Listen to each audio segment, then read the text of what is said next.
Taulant Toma, 41 vjeç, është shqiptari që ka pushtuar faqet e medjave italiane, pasi arriti të arratiset nga një prej burgjeve në Itali, duke sharruar hekuret e dritares dhe duke përdorur çarçafët për të zbritur nga lartësia. Nga dita e djeshme çdo gjurmë e tij ka humbur, ndërsa një operacion i gjerë po zhvillohet në të gjithë Lombardinë. I arratisuri konsiderohet i aftë të lëviz shpejt, me përvojë në shmangjen e kontrolleve dhe një rrjet kontaktesh që ende nuk janë verifikuar. Prefektura ka aktivizuar një plan gjithëpërfshirës kërkimi, patrulla, pika kontrolli, kërkime në fusha dhe zona industriale, si dhe kontrolle kufitare të brendshme. Prika është se Taulanti tashmë po përpiqet të largohet nga Italia ose të bashkohet me grupe kriminale aktive në Evropën Veriore, shkruajnë mediat italiane. Ai ishte arratisur një herë në 2013 dhe të njëjtën gjë ka bërë edhe 12 vjet më vonë. I konsideruar si një grabitës i rrezikshëm, dënimi i të cilit përfundon në vitin 2041, Toma arriti të lërë me sukses qelinë e burgut në Milano, një burg i sigurisë maksimale. Sipas asaj që ka mësuar Il Fatto Quotidiano,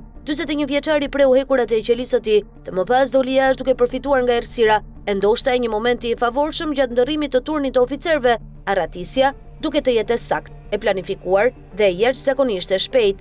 I lindur më 9 qershor 1984 në Shqipëri, Taulant Toma po vuante një dënim të gjatë për grabitje dhe vjedhje, me një dënim përfundimtar deri në 2041. Ai nuk është i panjohur me arratisjet spektakolare, aftësia e tij për të zhdukur. I ka sfiduar tashmë forcat e rendit italiane dhe belge. Ai më parë ishte arratisur nga burgu i Parmës, gjithashtu një strukturë sigurie maksimale me bashkëkombësin e tij Valentin Frokaj, i cili më vonë u vra nga një argjendar gjatë një grabitjeje vile. Frokaj nga ana tjetër ishte arratisur më parë nga burgu i Palermos. Taulanti ishte gjithashtu protagonisti një arratisjeje të bujshme në Belgjik, ku autoritetet europiane kanë konsideruar atë një individ me rrezik të lartë për vite me radhë. Një episod në historinë e tij kriminale bie në sy, duke shkaktuar polemika midis prokurorëve italianë në vitin 2013, pasi u arratis nga burgu i Parmës. Taulanti ishte i arratisur dhe në kërkim. Policia italiane e kërkoi atë për 40 ditë, duke kryer mbikëqyrje, duke udhëtuar në qytete të tjera dhe duke kryer përgjime dhe telefonata. Vetëm më 23 tetor 2013, zyra e prokurorit të Parmës